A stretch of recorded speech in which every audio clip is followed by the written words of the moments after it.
Today we have a 2009 Chevy HHR with a 2.2. We have a P010 code, which happens to be your VVT intake solenoid. We're going to show you where that's located and how to replace it. This is your Ecotech GM motor 2.2. We got to take this engine cover off. First thing we're going to have to do is there's a screw down here to the side and there's a plug. So first you do is you reach up in here and push on the plug and take that off. You just push down on that tab right there. And I've already undone the screw. And we're just gonna pull this back like that. Pull it right off of there.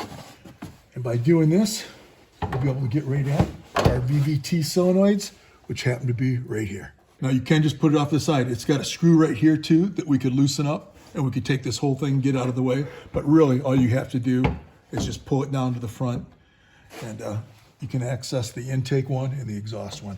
And the nice thing about this, it has it right on here. It says intake and this says exhaust.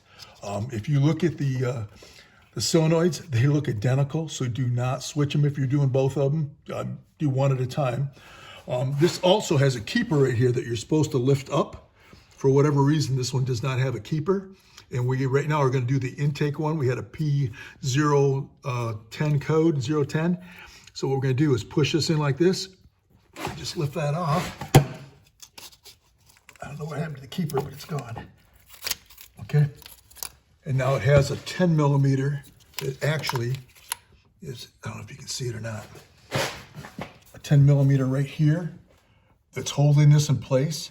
But what you want to do before you take that 10 millimeter out is you want to clean it. Make sure no debris falls down inside your motor. So you got all this debris down there. I got an air hose. And you're going to want to put a rag over it. You don't want to blow it back in your face.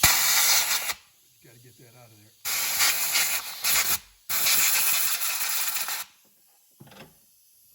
Looks pretty good.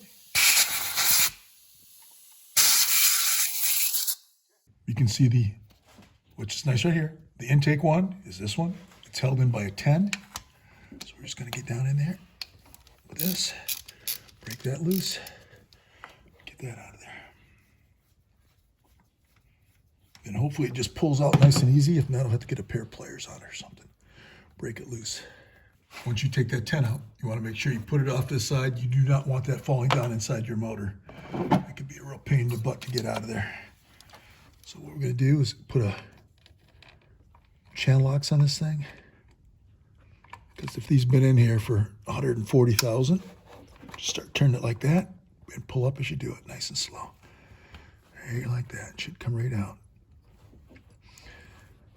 Just like that. Make sure there's nothing around there. Keep all the debris out. This is the intake one, and for stuff like this, I actually like to get the GM parts. I have better luck with that, having the code go off.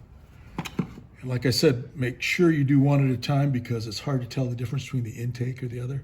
What happens is people do not change their oil on these things, and they have problems with these things plugging up. Some of them you can clean, some of them you can't. So I'm just replacing this one. You can leave this in here. It shouldn't fall out. But since there's a hole down there now, I just take that out. I do not want anything dropping down inside the motor.